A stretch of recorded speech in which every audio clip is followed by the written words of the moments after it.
Who is Yu-Gi-Oh's King of Games? If you immediately thought of Atem, you wouldn't be wrong, but what if I told you he wasn't the only one? In fact, what if I told you there were no less than 6 different people who have held the title throughout the show? That sounds crazy, right? But when you actually stop and analyze the story of the show, it becomes way less outlandish than it might first seem. So without further ado, let's get into it. First, we know who the original King of Games was, as Pegasus announces that if anyone can beat him during the Duelist Kingdom arc, they'll become the new King of Games. So in a way, Pegasus was in fact the first. Later on, he gets defeated by Atem, who then receives the title, and that's about as far as most people will remember. But that is nowhere near the end of the story. Cut to Battle City, and Atem remains undefeated, and before anyone brings up the duel with Rebecca, Yugi was dueling her, not Atem. But at the end of the arc, after the world is saved and everyone is happy again, there's one final confrontation that we never see, a rematch between Atem and Joey over the custody of Red Eye's Black Dragon. And although it's never explained who wins, guess who has Red Eyes by the next arc? Now look, I'm sure there are plenty of people out there who will argue that Atem could have just given Red Eyes back to Joey as like a gift or to acknowledge how strong he's become. But with no confirmation and no context for things that might have happened,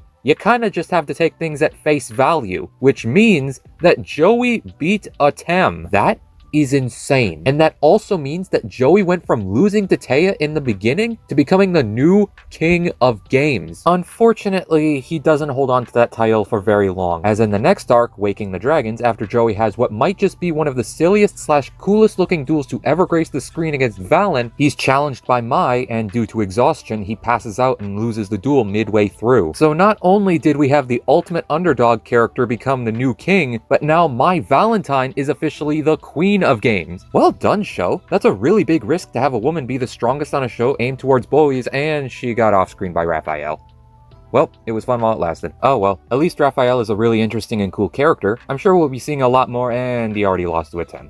Great. And once again, Atem goes on to have a lengthy reign all the way up until the ceremonial duel, where he officially passes the torch of King of Games onto little Yugi Mutou, all grown up. It's a really fitting conclusion to a title that not many people really seem to grasp the complexity of. Like sure, Yugi becomes the new King of Games, but when you realize the story that title has been through, it just makes it even more perfect. So until next time, goodbye. Wait, Kaiba never became King of Games, what the f-